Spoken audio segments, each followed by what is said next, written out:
Hello, Angel here. Welcome back to the channel if you've been here before. If you're new, welcome to this space. Lovely to have you here. Welcome one, welcome all.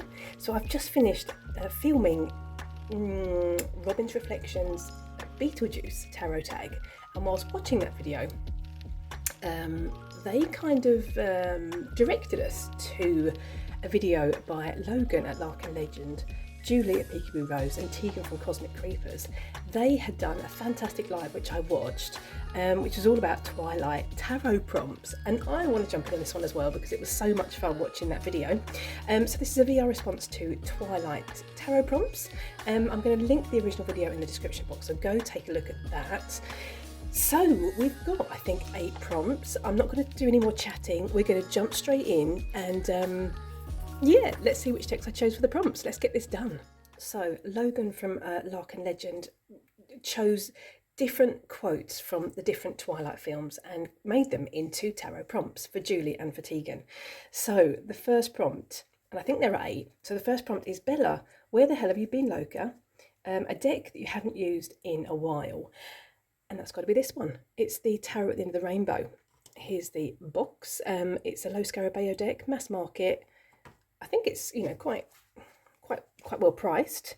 Yeah, and I purchased it not really expecting to bond with it the way I did, and straight out the box it was like boom, it kind of spoke my language, and yeah, it was like instantaneous, an instantaneous bond that we had together. Now, I did some really potent readings with this last year, and I used it on and off throughout the whole of 2023. I paired this deck with the Liminal Spirits Oracle, and even, I'm going to say, the Messenger Oracle. So those 3 decks showed up a lot in my practice in 2023. Yeah, and as mentioned, I bonded with it so well through a reading that I did, and bonded with it so much that I created artwork around this deck, actually around this card. Let me grab the artwork and I'll show it to you. So this artwork sits on my altar space because it was such a potent reading that I did, and it had such a impactful message that I just wanted to capture that moment. Yeah, and so I just painted, you know, I created this in acrylics, and it sits in pride of place on my altar as a constant reminder. So yes. Anything more to say about this deck? I don't think so, apart from saying that I haven't used it this year, and I think that's possibly because I've been working with other things within my tarot practice. I've been, you know, focusing on my facets of self, not consciously. That's just the way that my practice has taken me. But I do not doubt that this is going to come out again, and yeah, hopefully soon. Because, you know, it's a really clear reader. I love it. So yeah, we're going to finish on that one. Oh, gorgeous. Prompt number 2. Prompt number 2. This is the skin of a killer, Bella. A deck with bling or flashy art. And I'm going to choose. I need to put my teeth in today. I'm going to choose the same deck, I think, as Tegan chose, which was, or is, the Citadel Oracle. I tried to get my hands on this one for the longest time, and it had gone out of print where I was. Or I felt it had gone out of print. These are the backs, and I edged mine in like bronzes and browns and like dark reds to kind of match the blinginess of the actual cards. And I couldn't find it anywhere. And then finally it came back into, or, you know, it was available again to order. And I was like, I'm going to do it. I'm going to do it. So I did. And I'm actually on a low buy year, but, well, you know, if you've been following my channel, you know how that's been going for me. So I just thought, you know, one more deck, add the insult to injury. I'm just going to do it. I really want this deck. And I've been using this deck with Cat Black's Golden Tarot and, oh, what's that deck called? Healing Cards, I think it's called. An oracle deck by Ina Segal, I want to say the name is, of the creator. And these 3 together, just like chef's kiss, been really, really good. Now hello, sorry, you can hear my kitty cat. I really enjoy the guidebook for this one. You know, it's got like that, it's got a, you know, a story which kind of draws you in.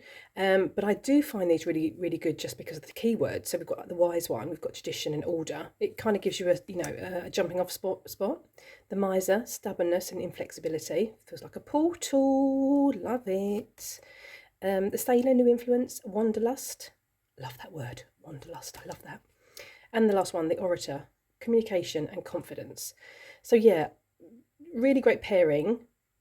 Yeah, really enjoy this deck. I'm so glad I bought it in at the end. I know I had it initially on pre-order, and when I started seeing flip-throughs of it on YouTube or TarotTube, I was like, no, I don't think I need that deck. And then when I really wanted it in my practice, I couldn't get hold of it. So I'm so glad that it was available again, and I could get my sticky little mitts on it. Prompt number 3. So prompt number 3, hold on tight, Spider Monkey. A deck that has carried me through tough times. That's got to be this one. This is the Darkwood Tarot. You know, you're not going to be any stranger to this deck if you've been on my channel. This deck helps me, or kind of, it does help with my facet of self. Specifically, my red bonnet and inner wolf facets. This came into my my collection last September, this time last year, and I purchased it on eBay. It was kind of on my radar, but I didn't want to. When I saw it on eBay, I was like, oh yeah, I'm gonna grab that one. And I didn't really, obviously know where it was going to fit into my collection. Although the artwork, I really like the artist. And I also have the Horror Tarot by the same artist, which at the minute is totally, I'm having a blackout. I think it's Larson. Wait, you're shouting at the screen. Yeah, and then it kind of, excavated my facets of self. That's what this deck, tapped me into. And I use this religiously, not with, not on purpose. It just kind of happened. It just, that's just the way it was. Throughout, from September, basically, until about May this year, I think, April, May this year.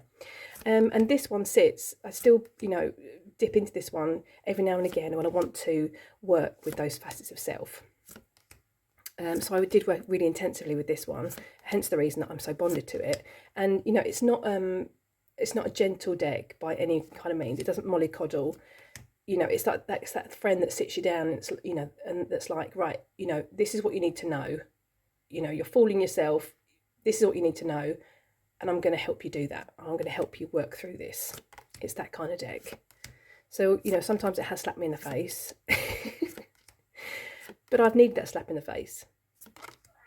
So yeah, this is definitely a deck that's gotten me through some tough times. Maybe a bit of an unexpected deck, but yeah, it's definitely, it's definitely filled that purpose. Let's move on to the next prompt.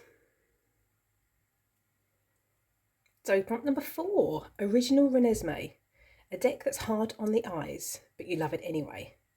So possibly a deck with unnerving imagery, or a bit, imagery that's a little bit bizarre. So I'm going to choose for this one.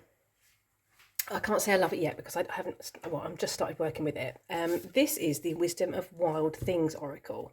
It's a deck that I've wanted for quite a while. I purchased it a couple of months ago, and I packed it away with my Christmas, birthday and New Year present stash, because I was on a low buy year.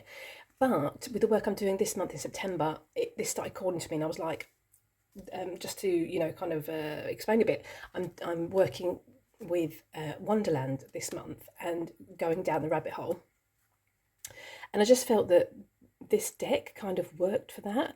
And now normally I do obviously shuffle my decks. Sorry, just showing you the gilding here, which is gorgeous. It's like matte grey, which is just beautiful. I tend to obviously shuffle my decks.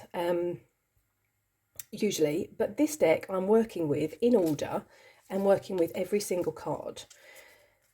And although the imagery is quite cutesy,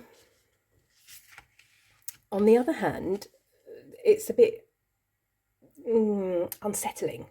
I find it unsettling, and I think the keywords and the key phrases are really interesting. Invite your monster to tea. So on first, at first look, it feels like, oh, this is a really sweet deck.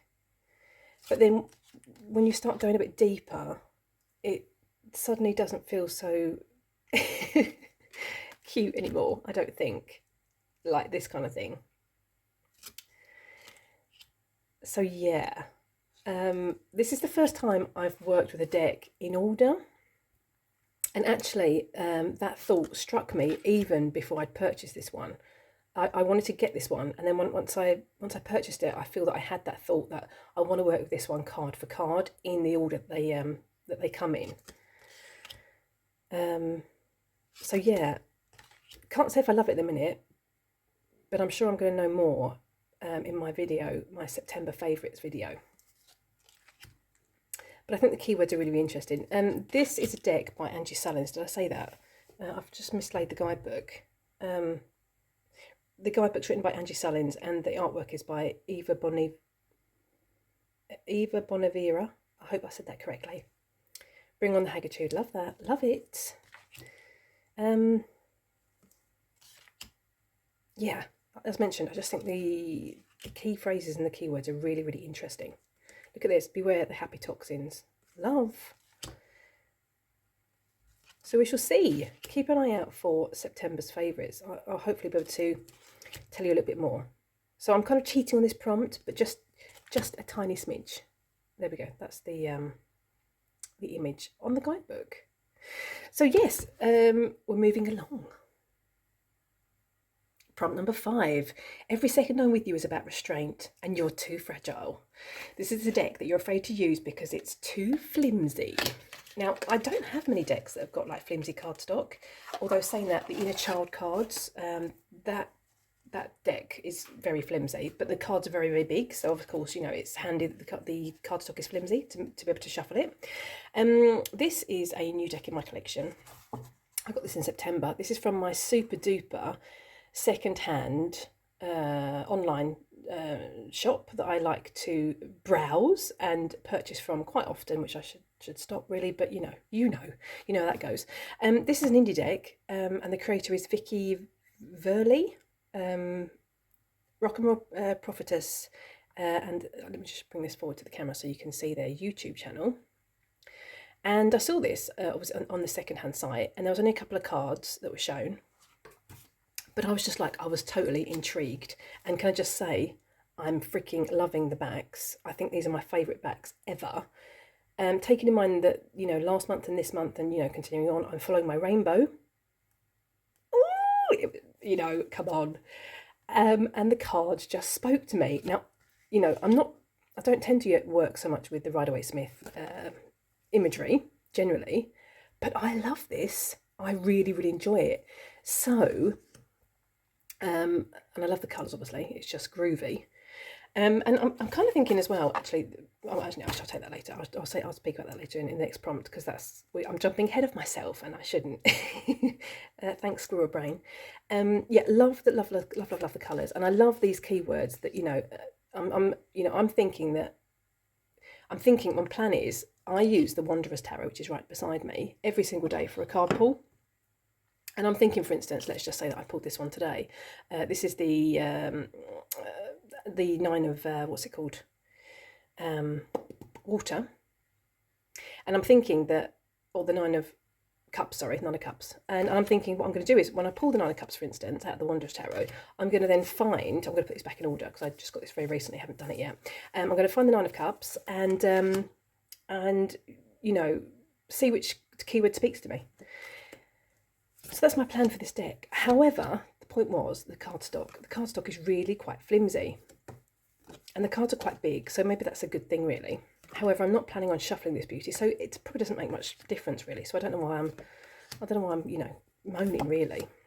I just need to keep stum and you know, and just get on with it, really. So yeah, aren't they groovy? They're so good.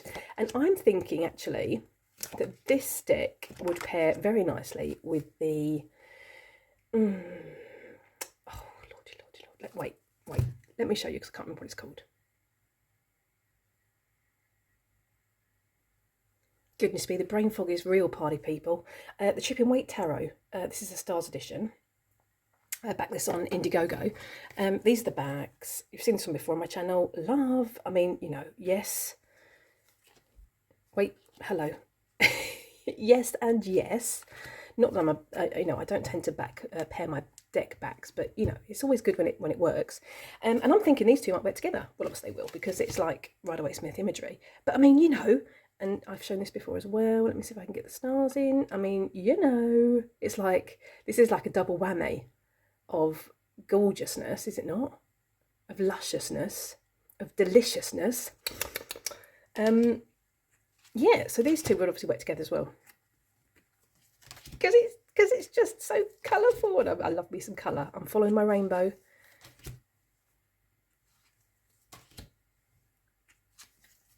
Gorge.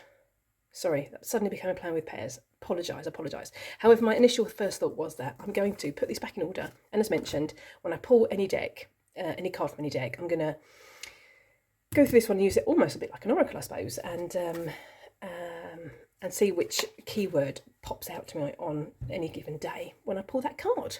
I think I've spoken enough. I think I've babbled enough. Let's move along to the next prompt. Prompt number 6. You nicknamed my daughter after the Loch Ness Monster. A deck with a funny, unusual, unfortunate name. I'm going to bring back the Rock and Roll Tarot. Now, I don't think it's unfortunate, but it just doesn't really make sense for me. That's just me personally. But, when I saw the advert for this on the secondhand site, there was just like one card, I think, or 2 cards that were shown, and then the box. And I did some research on the Instagram. Instagram. Found a couple of images, but I was thinking, rock and roll, why is it called rock and roll? Because for me, it's like, not. But I mean, here we go. This is the description from the creator. But I just thought it was an interesting name for a tarot deck, the Rock and Roll Tarot. So that was my first choice. I'm not going to show the cards because I've obviously just seen them, and that would be, link and poopery. The second one, which is not unfortunate again, it's not an unfortunate name, but I think it's a bit of a shame. This is the Kids Tarot. I saw this deck, a walkthrough on Robin's channel, Robin's Reflections. If I remember, I'm going to link that in the description box. And I just think it's I find it a little bit misleading. Kids Tarot, I'd think, okay, it's for kids. And it is for kids. It's like a bit, it's quite... Let me get the box open. Let's get the box open. Let's give you a bit of an insight into the cards and the deck. Hey up, what's going on? Look, I mean, holy moly. Never work with props. Never work with animals. And never work with children. Oh, it's all going haywire here, honestly. Honestly. Right, these are the bags. Not a big fan of the bags. Can you please be quiet? I've edged mine in all different rainbow colours because, yeah, it had to be done. And now it is, I'm going to say like a simplified, or it feels very... Yeah, it feels... Wait, what am I trying to say here? It is, it's got like... It's very clear. There's clear imagery. There's clear symbols on the cards. Right. Kitty cat cuddled and fed. Hopefully he'll be quiet. Not promising anything. Yeah, clear symbols.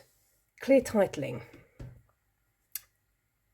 Quite large cards. And obviously it's, what's the word? Directed towards maybe a younger audience. However, I personally feel if I hadn't seen this walkthrough on Robin's channel, I wouldn't have looked at this deck because it's called the Kids Tarot, which makes me think, okay, it's obviously directed at kids.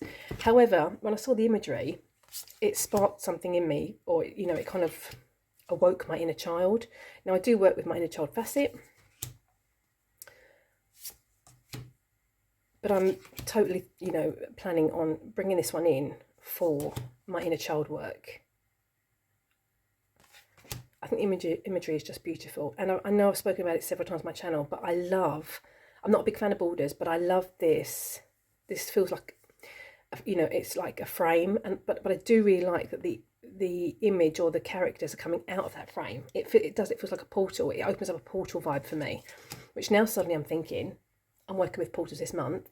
I'm thinking that I should really be bringing this one in like now. And I'm working with my inner child facet. Why have I not got this one out? Hello. That's the great thing about these videos. Yeah, so I really love this. You've got this arm coming through, you've got the smoke coming out of the portal or frame. Love that. I've spoken about it before, and I've spoken about it recently with the Night Wait Tarot as well. I love that deck for the same reason. I don't know, it's just a really, I think it's a really good detail, and it really,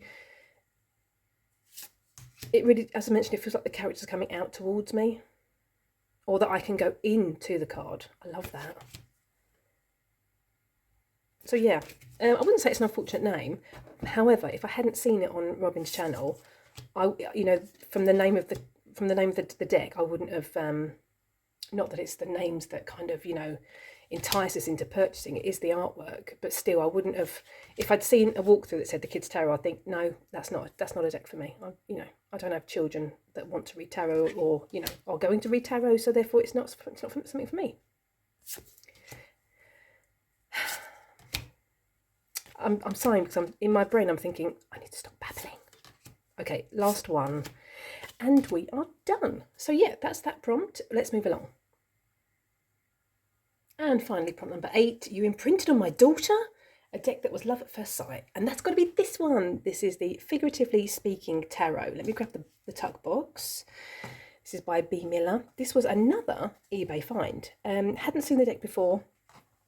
Didn't know anything about it. Did a bit of did a bit of a Google search on it. Liked what I saw. Purchased the deck.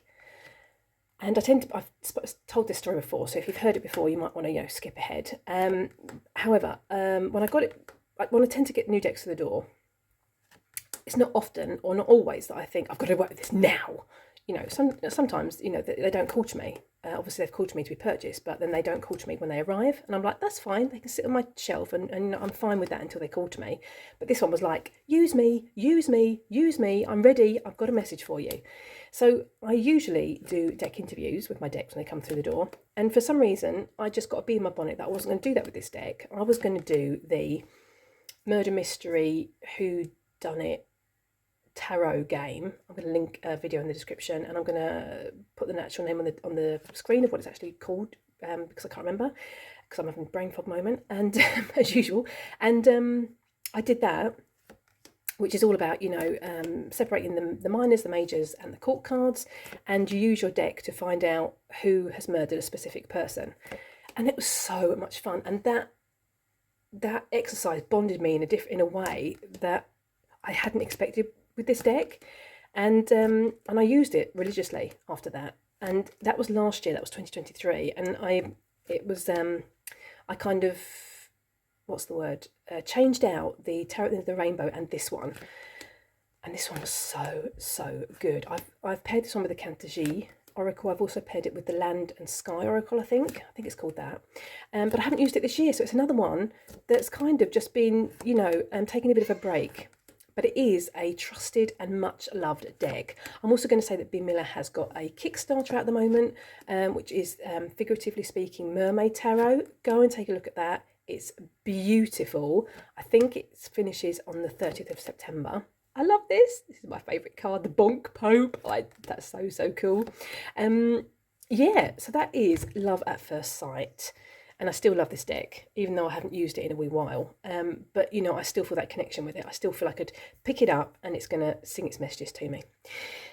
There we have it. Those were the prompts. Yeah, thanks for spending some time with me. Thank you so much to Logan for the super duper, really fun prompts. I'm loving these, tarot tags that have been taken from film quotes. So much fun. Thank you so much for joining me. Yeah. Leave a like, leave a comment if you'd like to. It's always nice to catch up with you in the comment section. Otherwise, I'm going to wish you a lovely morning, afternoon or evening, wherever you are. Take care and hope to see you in the next video. Toodaloo!